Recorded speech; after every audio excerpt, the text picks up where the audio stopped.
en niños. Es una patología muy frecuente en pediatría, ¿no? Ustedes siempre en la consulta de pediatría van a recibir niños que estén vomitando. Entonces, ahí es importante distinguir o identificar cuando un reflujo es fisiológico y cuando un reflujo es patológico. Entonces, ¿cuál es el concepto del reflujo gastroesofágico? Es el paso retrógrado del alimento sin esfuerzo, ¿sí? Paso retrógrado del alimento sin ningún tipo de esfuerzo del contenido gástrico desde el estómago, a veces desde el duodeno hacia el esófago. Esto es en una forma involuntaria y puede estar acompañada de regurgitación o vómitos. No duele para nada y jamás es bilioso, ¿ya? Por si acaso, el reflujo gastroesofágico jamás es bilioso. Generalmente se inicia en etapas tempranas de la vida, desde el nacimiento o a los 3 meses, pero también tiene una etapa donde sola se autolimita, siempre que sea el reflujo gastroesofágico fisiológico. Por lo tanto, antes de continuar, es muy importante que ustedes sepan las diferencias entre un reflujo gastroesofágico fisiológico y un reflujo y una enfermedad por reflujo gastroesofágico. No es lo mismo. ¿Ustedes qué ven en la foto? Ven a un niño aparentemente sano, es un niño gordito, tiene una mirada hermosa, está rosadito, pero está regurgitando, ¿sí? Esta es la enfermedad, este es el reflujo gastroesofágico fisiológico. ¿Y cuáles son las características? El lactante es sano, o sea que no tiene ninguna patología de base, no impresiona estar enfermo, es como acá en la fotito. También se le llama el vomitador feliz, porque el niño vomita, pero es feliz, sonríe, ¿ya? Y la edad de presentación generalmente es desde los 3 meses hasta los 12 o 18 meses de edad. Generalmente esta es la edad de presentación del reflujo gastroesofágico fisiológico. Se caracteriza por 2 o más regurgitaciones cada día por un tiempo de 3 o más semanas. Como les dije anteriormente, no hay sintomatología, otro tipo de sintomatología, o sea que no hay hematemesis, el niño está creciendo bien, está aumentando bien de peso, de talla, se lo ve bien, se lo ve feliz, por eso viene la denominación de vomitador feliz, ¿ya? O sea, no hay repercusión ponderal, acá está anotado, y generalmente son vómitos postprandiales, y no se olviden, no es bilioso, el contenido no es bilioso. Y estos vómitos por reflujo gastroesofágico fisiológico mejoran con la edad. Ya les había mencionado anteriormente, si ustedes se ven, que puede empezar a temprana edad o desde los 3 meses y dura hasta los 12 o a 18 meses, o sea, un año o año y medio, ¿sí? Lo más importante, chicos, es que no hay síntomas asociados, ¿sí? Eso es lo más importante. El niño, a simple vista, la impresión que un niño nos da es que está sano, que está bien, excepto que vomita, ¿no? Ahora, ¿cuál es la enfermedad por reflujo gastroesofágico? Dos cosas diferentes. ¿Me están escuchando, chicos? Sí, doctora. Ya. ¿Cuál es la enfermedad? ¿Sí? La enfermedad por reflujo gastroesofágico o reflujo patológico. ¿Por qué? Porque se va a acompañar de signos, sintomatologías y además va a tener complicaciones, ¿sí? Ahora, ¿cuáles son las complicaciones de esta enfermedad por reflujo gastroesofágico? Uno es la esofagitis, la úlcera esofágica, la estenosis esofágica, el esófago de Barrett y el adenocarcinoma. O sea que nos lleva también a cáncer, ¿sí? Esas serían las complicaciones. Y además el niño no va a estar como acá, como el niño de la fotito, ¿sí? Acá ya les he explicado que se lo ve bien. En cambio, en la enfermedad por reflujo, el niño se lo ve enfermo, ¿sí? Tiene signos y sintomatología, aparte de lo que vomita, tiene alteración en la talla, en el peso, se desnutre, etc. Ya vamos a ver posteriormente la sintomatología.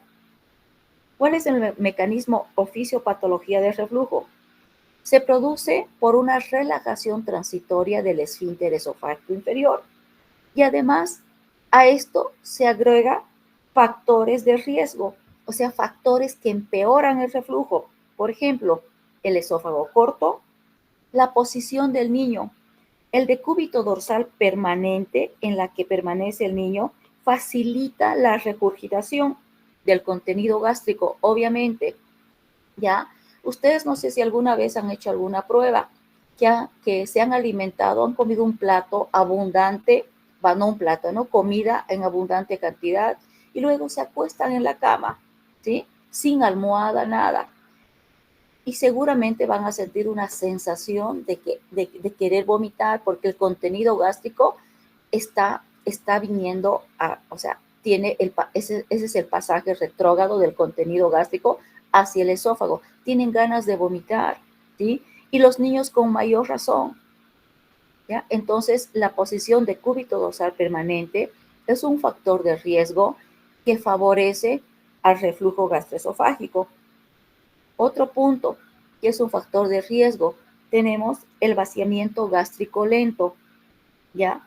Y un aumento de la presión intraabdominal. Este aumento de la presión intraabdominal puede ser por múltiples factores, desde los pañales desechables que utilizan las mamás, muy ajustados, ¿sí? Muy ajustados que están haciendo una presión importante sobre el abdomen y eso está aumentando la presión intraabdominal. Igual colocarle pantaloncitos muy ajustados, ¿no? Y todo esto ya les había mencionado que contribuye al reflujo, pero la base es la relajación transitoria del esfínter esofágico inferior. Ya, acá les he hecho un cuadrito, la clínica de la enfermedad, porque no nos olvidemos que el reflujo gastroesofágico fisiológico no tiene, aparte de vomitar el niño, no tiene ninguna otra sintomatología que lo acompañe. En cambio acá, en la enfermedad por reflujo, sí, ustedes miran en el cuadrito, tenemos un lactante y niños pequeños. El niño vomita todo el tiempo y si vomita todo el tiempo, influye en el peso. O sea que el niño no está engordando en forma correcta porque han visto que hay un aumento de peso que, no es, que es diferente en el primer trimestre, en el segundo trimestre y en el tercer trimestre, ¿sí?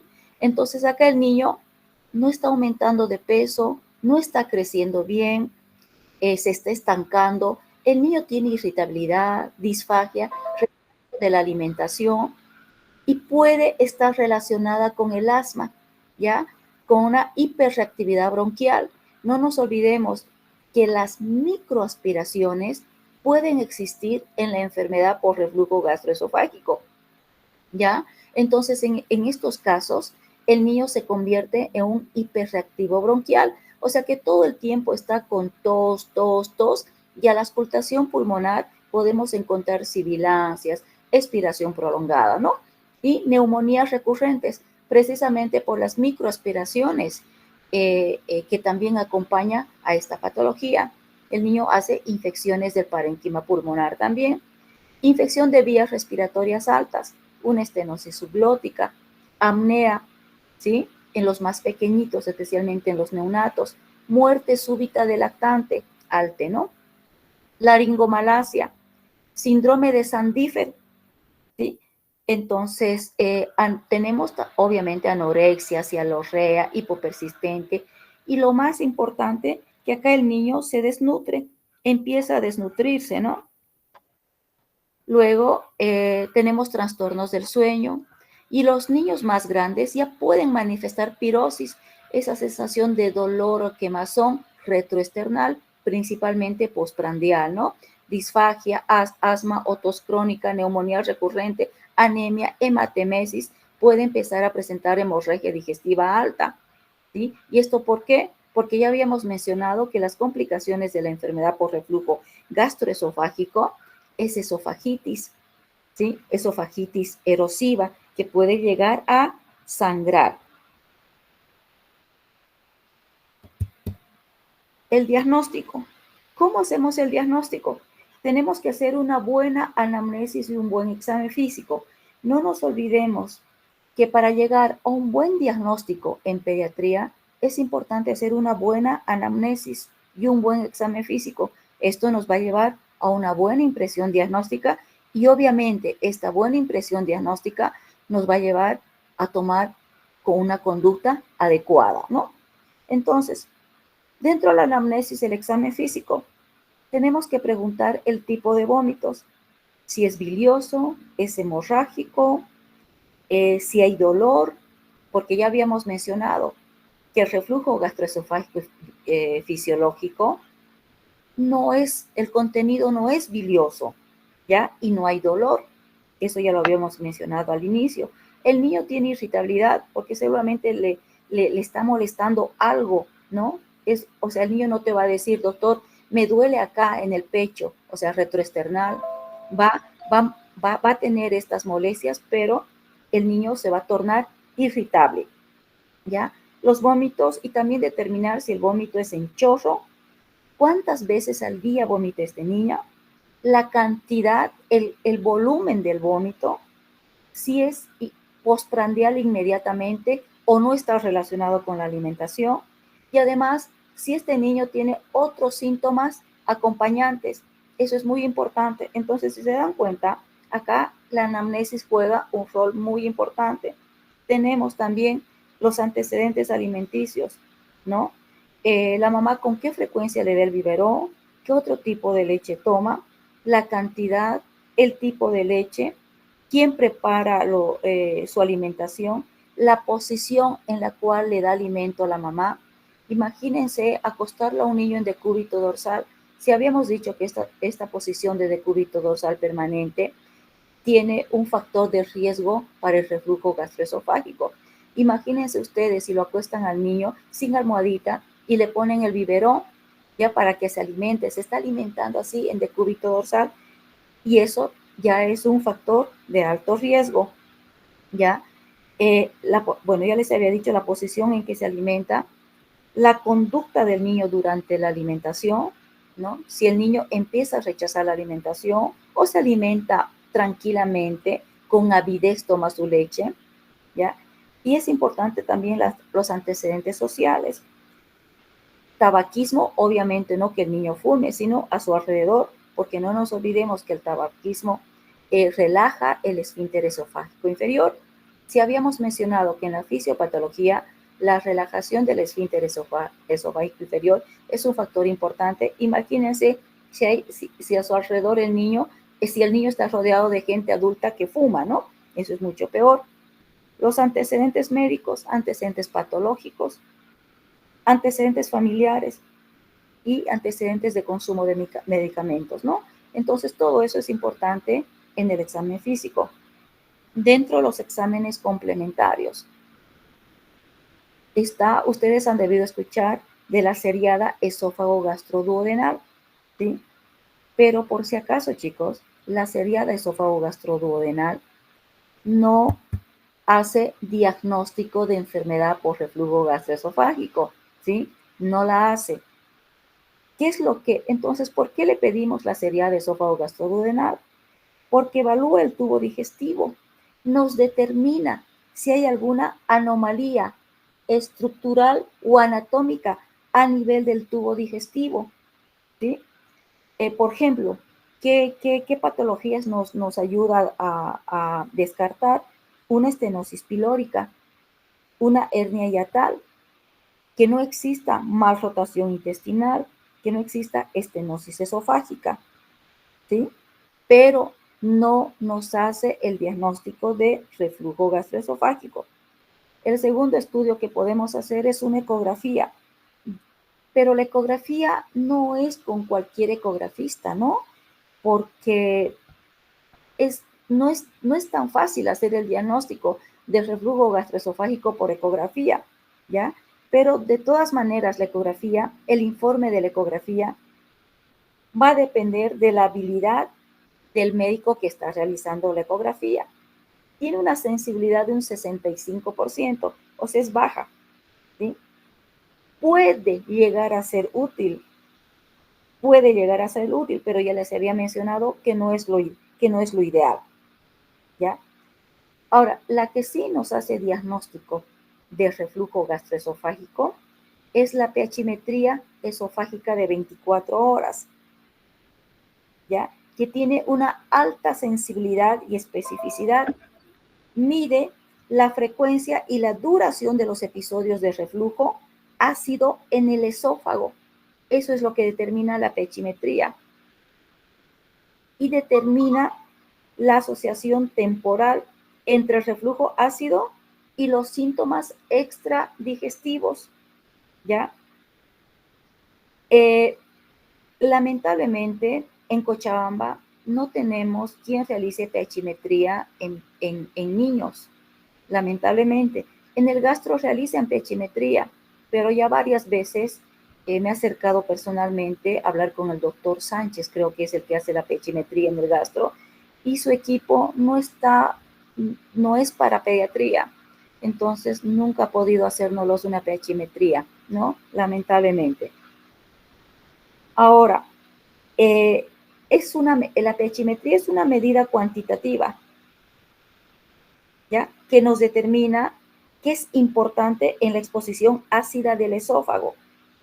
¿Y qué es lo que se analiza? Esto es teoría, chicos, porque yo no hago pHimetría, no lo sé, nunca he hecho pHimetría, ¿ya?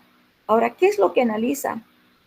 Analiza el porcentaje de tiempo, ¿ya? Con un pH menor de 4, el número de episodios de reflujo que tiene el niño y el número de episodios con una duración mayor de 5 minutos, ¿ya? Y la duración del episodio más largo.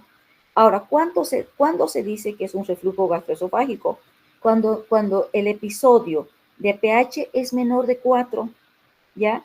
Y el tiempo de duración es más de 30 segundos. Esos serían dos parámetros que recuerdo importante.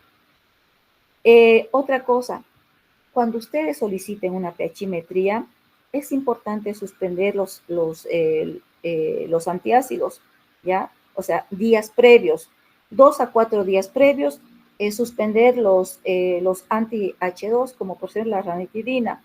Los procinéticos tendríamos que suspender 2 días previos. Y otro antiácido un día previo, o sea, otros antiácidos, ¿no? Los anti-H2 ya habíamos dicho de 2 a 4 días. Ahora, ¿qué otro estudio? La endoscopía.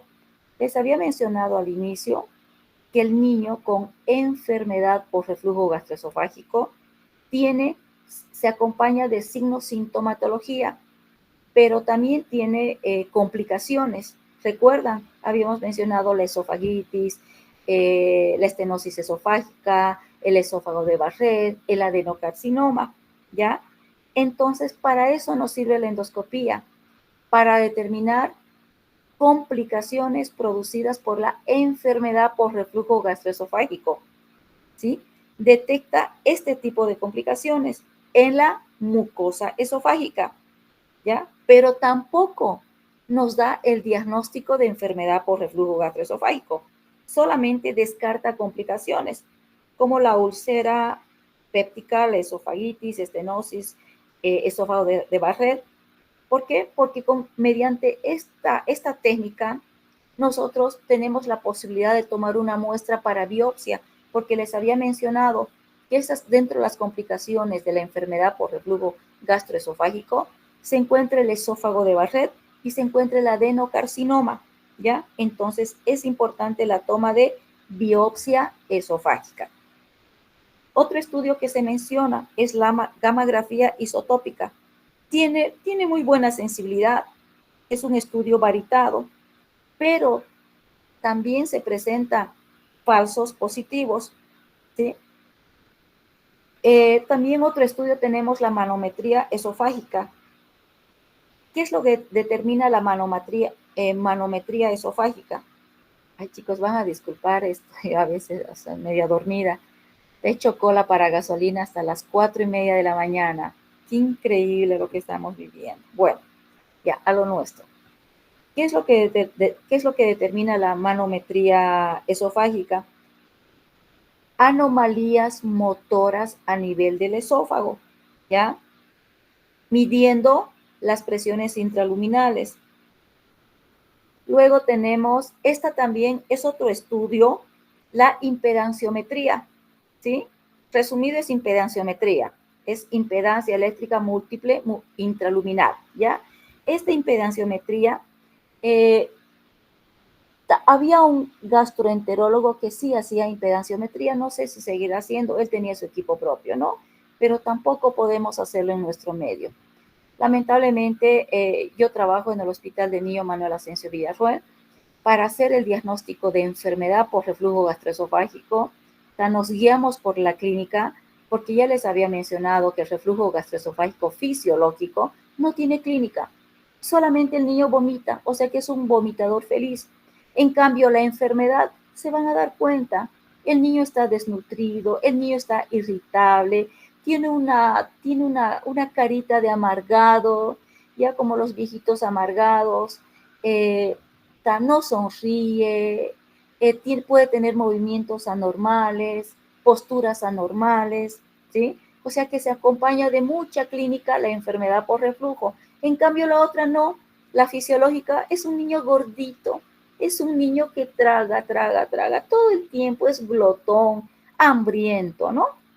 Esa es la diferencia. Nos manejamos con la clínica y le hacemos una serie de esófago gastroduodenal para descartar anomalías anatómicas o estructurales a nivel del tubo digestivo, ¿ya? Y si vemos que el niño tiene mucha clínica de enfermedad por reflujo, le hacemos una endoscopía. Esta sí es importante para ver que no haya complicaciones, ¿verdad?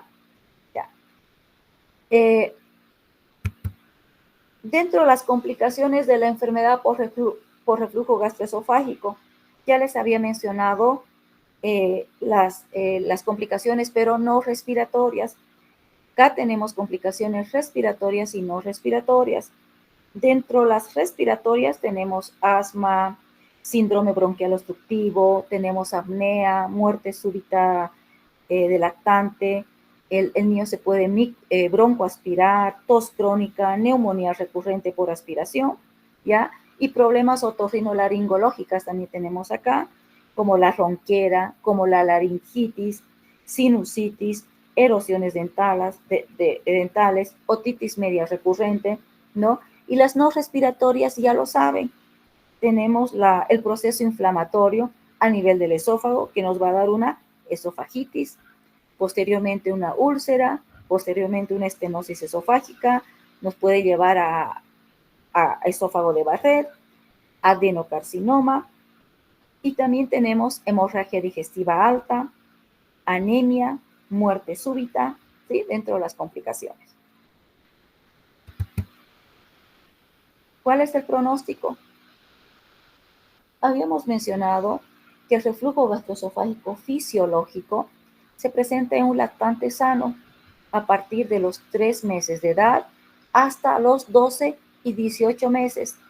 En este tiempo el niño vomita, sí, pero el niño sonríe, el niño se lo ve bien, ya está gordito, tiene buen peso, tiene buena talla y no hay ninguna otra sintomatología.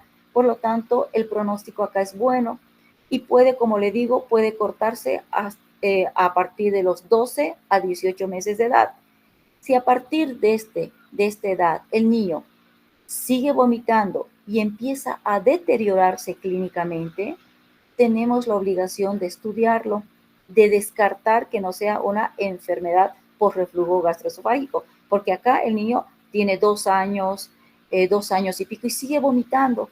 O también puede pasar que un niño al año vomite desde el nacimiento, pero ya tenga sintomatología. O sea que no necesariamente tenemos que esperar hasta los 18 meses. Si hasta los 18 meses este niño se mantiene gordito, saludable, reilón, come bien, perfecto, no hay necesidad de hacerle estudios, ¿ya? Y el pronóstico es bueno. Pero si este niño en algún momento vomita y además empieza a perder peso, tiene hemorragia digestiva, alteraciones de la postura, etcétera, ya tenemos que sospechar clínicamente que se trata de una enfermedad por reflujo gastroesofágico.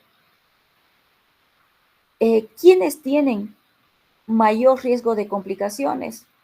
Son los niños obesos, niños con deficiencia neurológica y antecedentes familiares de enfermedad por reflujo gastroesofágico, ¿no? ¿Hasta acá está claro, chicos? Gracias. Tratamiento.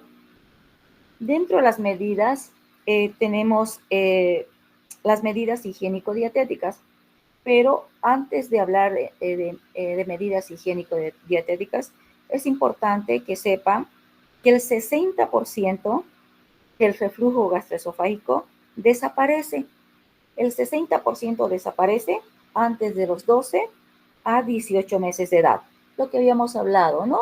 El reflujo gastroesofágico fisiológico.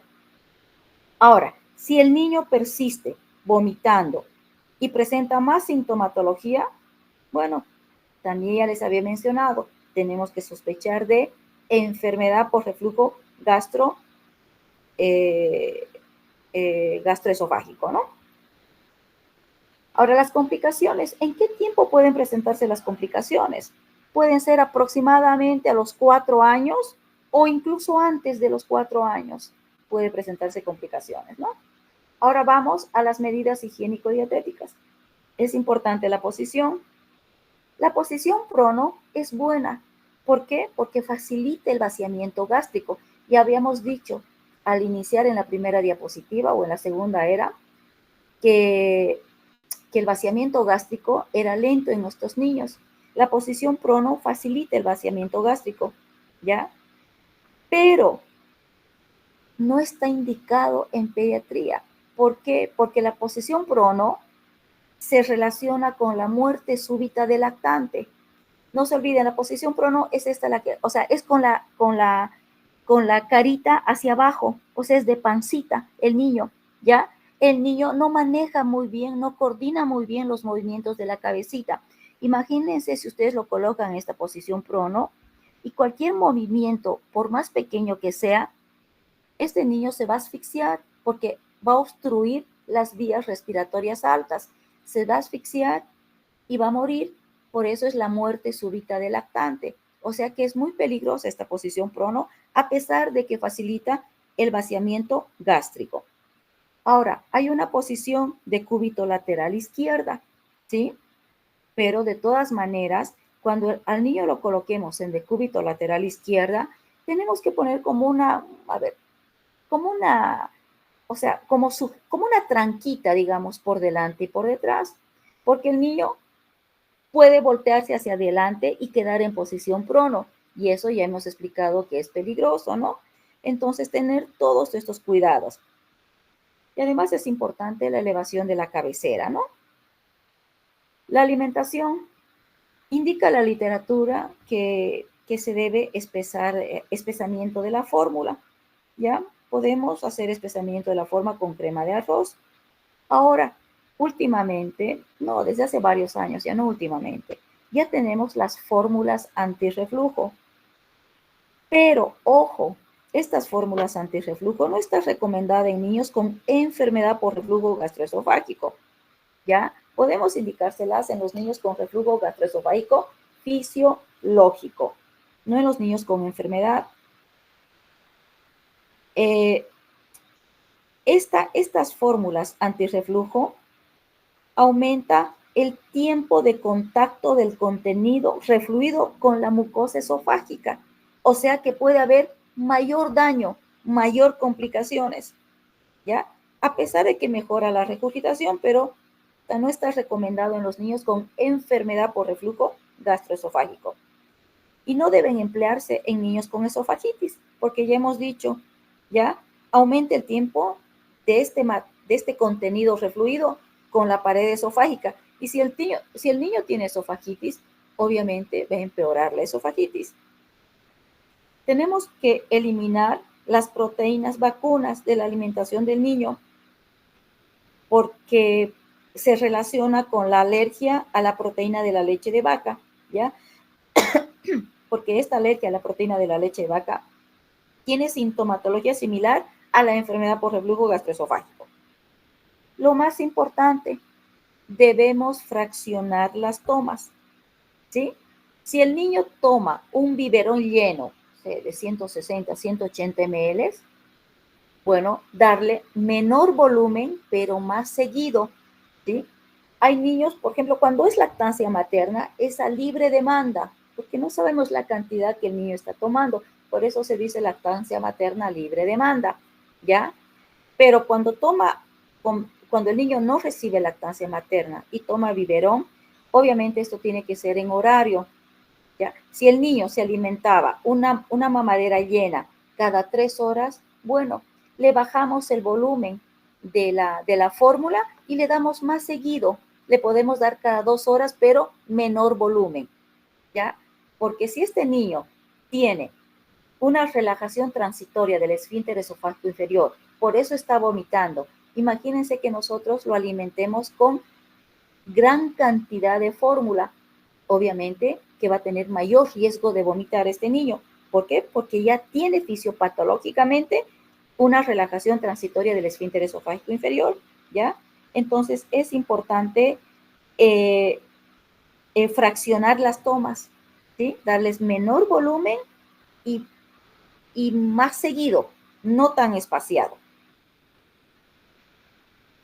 Luego, alguna literatura te menciona que también se debe modificar la modificación de la composición proteica de la leche, ¿ya?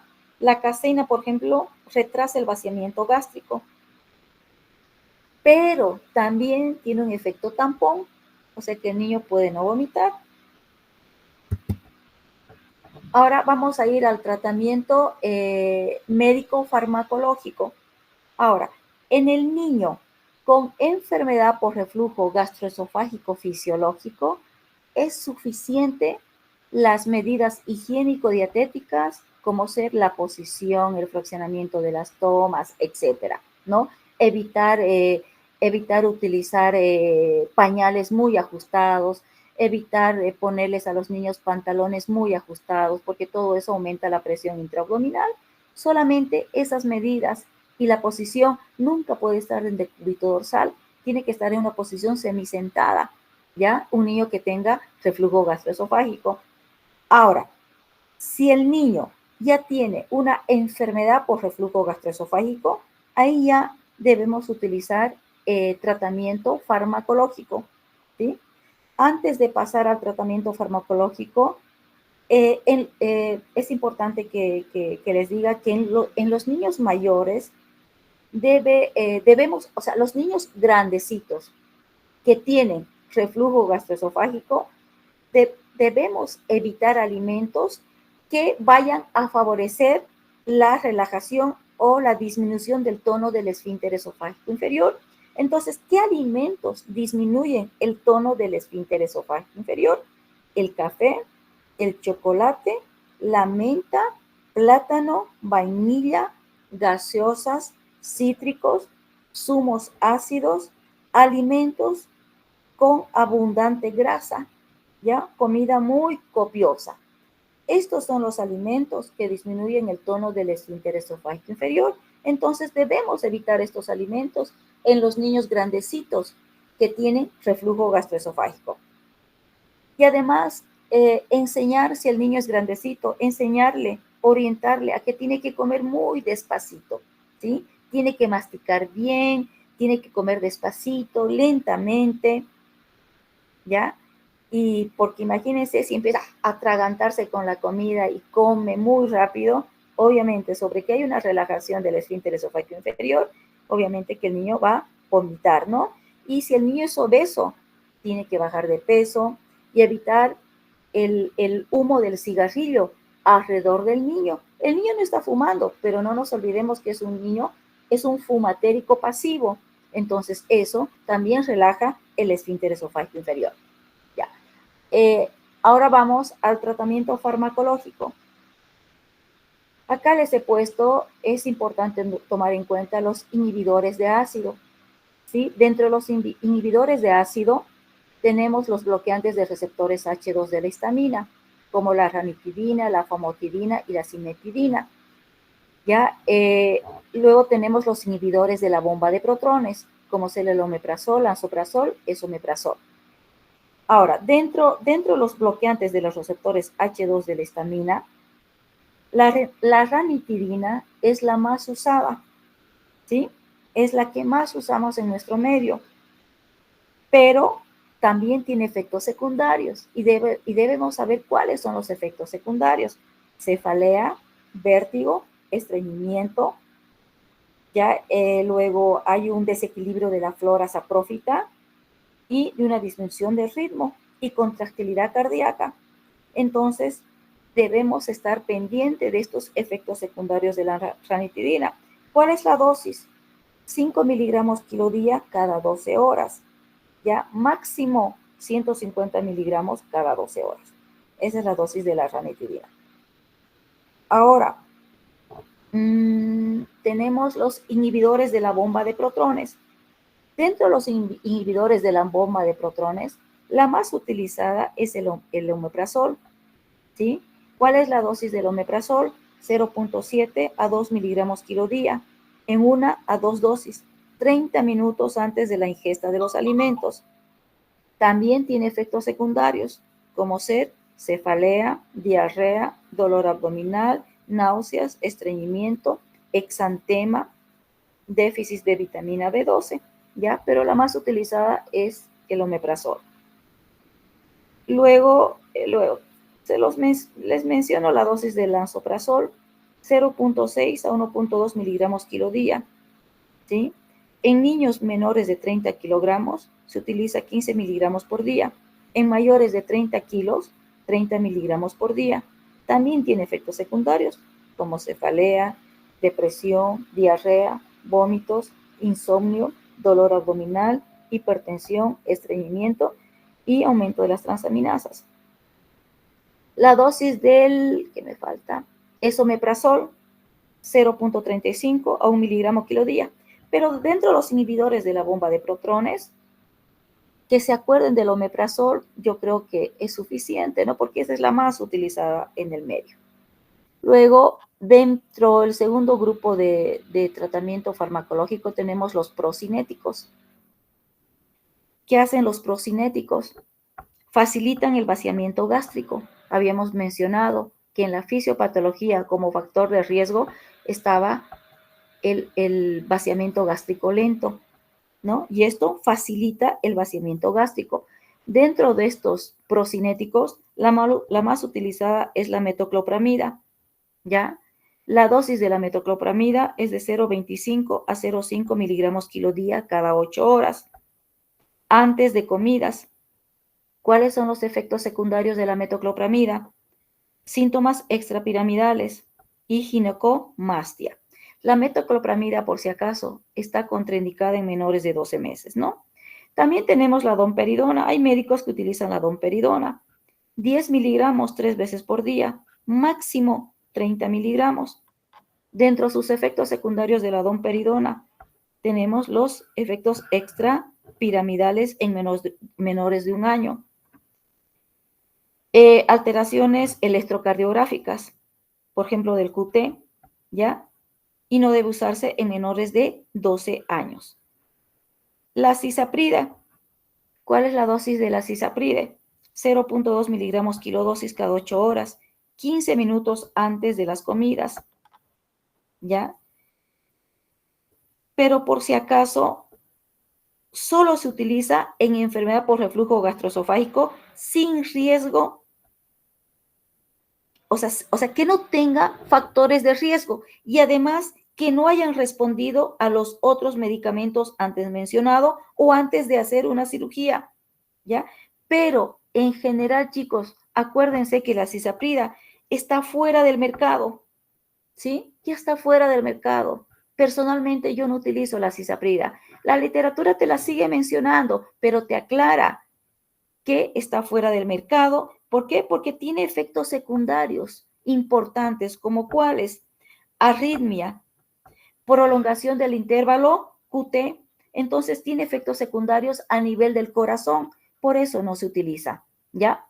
Dentro otros medicamentos tenemos el sucralfato, ¿sí? En realidad es el sucralfato es útil es como una barrera protectora, es citoprotector, ¿sí? O sea, te protege, se adhiere, ¿sí? Se adhiere a las paredes lesionadas, promoviendo su cicatrización y su curación, o sea, es citoprotector el sucralfato. El tratamiento quirúrgico. Ya hemos hablado del tratamiento farmacológico. El tratamiento quirúrgico consiste en la fundoplicatura de Nissen, ¿ya? ¿En qué caso se hace? Cuando no hay respuesta al tratamiento médico, ¿ya? Si un niño tiene enfermedad por reflujo gastroesofágico, en el cual nosotros iniciamos un tratamiento médico durante 4 a 6 semanas, pero el niño no mejora, sigue vomitando, sigue desnutriéndose, miren ahí en el cuadrito, fíjense ese niño desnutrido, ¿no? Cuando hay un fracaso del tratamiento farmacológico, el reflujo persiste, no hay respuesta, ahí sí recién nos planteamos el tratamiento quirúrgico, ¿sí? O porque el niño tenga problemas respiratorios, neumonías a repetición, ¿sí? O tenga alteraciones como un esófago de Barrett, anomalías anatómicas, etcétera, ¿no? También en caso de un retraso mental grave se puede hacer el tratamiento quirúrgico frente también a una estenosis esofágica, ¿ya? ¿Cuál es el objetivo del tratamiento quirúrgico? Mejorar la sintomatología, la resolución de las lesiones y evitar complicaciones. Ese es el objetivo del tratamiento quirúrgico. Dieta. Ya hemos terminado en sí el tema. Acá es la dieta para el reflujo y la acidez, ¿sí? Descansar 20 minutos después de comer con la cabeza más elevada que el cuerpo. Alimentos para el estómago. Zanahoria, manzana al horno, patatas, aceite virgen. No conozco el aceite virgen, chicos.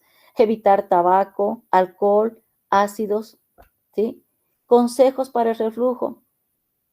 No acostarse después de comer, dormir con la cabeza elevada, reducir la cantidad de alimentos en las comidas, no consumir comidas muy abundantes, comidas ligeras con poca grasa, no fritos, ¿sí? Evitar el tabaco, el café y la obesidad. Acá, el reflujo gastroesofágico fisiológico aparece entre 1 a 4 meses y desaparece hacia los 12 meses de edad, que ya lo hemos dicho. No requiere medicamentos para su tratamiento, no requiere que le hagamos estudios. Ya les he mencionado que es suficiente las medidas higiénico-dietéticas, nada más. En cambio, si sospechamos una enfermedad por reflujo gastroesofágico, obviamente que tenemos que tomar acciones. Ahí ya haremos estudios para confirmar el diagnóstico de enfermedad por reflujo gastroesofágico y iniciar tratamiento farmacológico. No responde tratamiento quirúrgico, ¿no? En el reflujo gastroesofágico fisiológico no se usa medicamentos. Bueno, ahí está ya. Se usa medidas generales de alimentación. En algunos casos podría usarse fórmula antirreflujo. Ya les he mencionado que la fórmula antirreflujo sí puede utilizarse en el reflujo gastroesofágico fisiológico, pero no así en la enfermedad por reflujo gastroesofágico fisiológico, ¿verdad? Listo, chicos, este es el tema. Se los he resumido lo más que he podido. Les he dado las pautas más importantes, las cosas que ustedes deben saber, ¿ya? Que para mí lo primero es saber diferenciar un reflujo gastroesofágico fisiológico de una enfermedad por reflujo gastroesofágico y qué conductas debemos tomar. ¿Está claro, chicos? Bueno, ¿alguna duda? ¿Algo que no haya dicho y que quieran ustedes aportar? Todo aporte es bienvenido, chicos. Yo creo que hoy en día todos aprendemos de todos, ¿no? Ustedes de nosotros, nosotros de ustedes. El hecho de que uno sea docente en pediatría no significa que domine el 100% de la materia de pediatría, ¿no? Uno cada día va aprendiendo más cosas. Así que cualquier aporte, bienvenido. ¿Ninguno? Bueno, como no hay ninguno, que tengan un bonito fin de semana, chicos, y gracias. Gracias.